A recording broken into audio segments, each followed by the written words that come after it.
সালামু আলাইকুম। আজকে কথা বলবো ৬ মাস থেকে ১২ মাস বয়সী বাচ্চাদের খাবারের তালিকা কি হবে।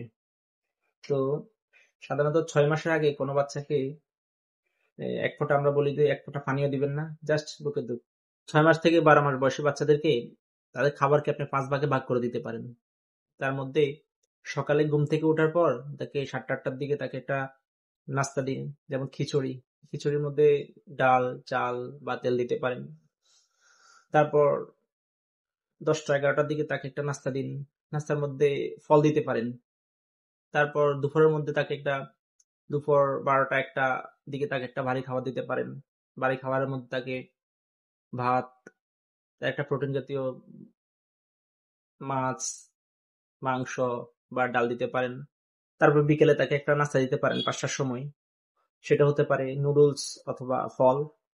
তারপর রাতে রাতে সেম দুপুরের মতোই তাকে একটু ভারী খাবার দিন। ভারী খাবারের মধ্যে ভাতের সাথে মাছ, মাংস অথবা ডাল দিতে পারেন। এগুলোকে মিশিয়ে একটা ২৫০ ml বাটির মধ্যে মিক্স করে অর্ধেকটা পরিমাণ দিতে পারেন। ১ বছর পর আপনি ফুল বাটি দিতে পারবেন। তো সবাইকে ধন্যবাদ। আসসালামু আলাইকুম।